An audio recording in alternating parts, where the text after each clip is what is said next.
Hey guys morning అందరూ ఎలా ఉన్నారు? బాగున్నారా? నేనైతే ఈరోజు పాపనైతే స్కూల్‌కి అయితే తీసుకొని వెళ్తున్నా. ఇంటి నుంచి అయితే స్టార్ట్ అయ్యా. ఇంకా ఏంటి ఇంత పర్టిక్యులర్‌గా చెప్తున్నానా? స్కూల్‌కి ఏంటి ఇంత పర్టిక్యులర్‌గా తీసుకెళ్తున్నానని? అవునండి. నాకైతే థర్స్‌డే నుంచి వెన్స్‌డే వరకు ఆఫ్ 1 వీక్. సో, 1 వీక్ ఆఫ్‌లో ఉన్నప్పుడు పిల్లలనైతే మనం డ్రాప్ చేయాలి కదా స్కూల్‌కి. లేదు అనంటే తనైతే బస్‌లో అయితే వెళ్ళిపోతుంది. సో, ఇంక నాకు టైం ఉంది కాబట్టి మార్నింగే ఇంకా 9:00కే స్కూలు. కానీ మేము కూడా కొంచెం 5 మినిట్స్ ముందే బయలుదేరాము. ఎందుకనంటే ఒక 5-10 మినిట్స్‌లో రీచ్ అయిపోవచ్చని. ఇంకా అలా వెళ్తున్నాము. ఇంకా నాకు కొంచెం షాపింగ్ ఉంది. అలాగే షాపింగ్ కూడా చేసుకోవచ్చని ఇంకా నేను తనని కూడా అలాగే డ్రాప్ చేసేయొచ్చు అని ఆ టైంలో అయితే స్టార్ట్ అయిపోయాను. ఇంకా ఈ జోన్‌లో అయితే మాత్రం స్కూల్ ఉంది.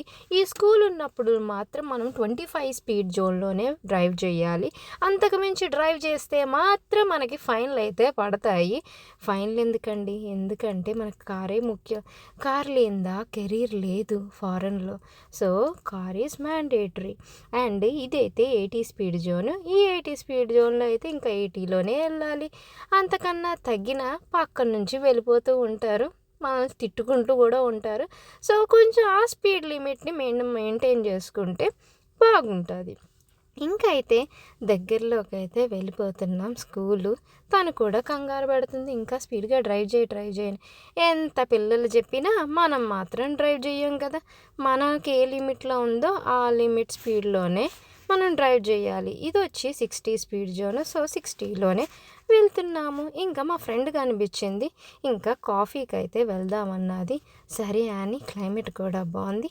అలా కూర్చొని మేమిద్దరం కాఫీ అయితే తాగి ఎంజాయ్ చేసాం. సో, మార్నింగ్ అయితే నాది ఇలాగా గడిచింది. మీదెలా గడిచిందో చెప్తారా? సబ్స్క్రైబ్.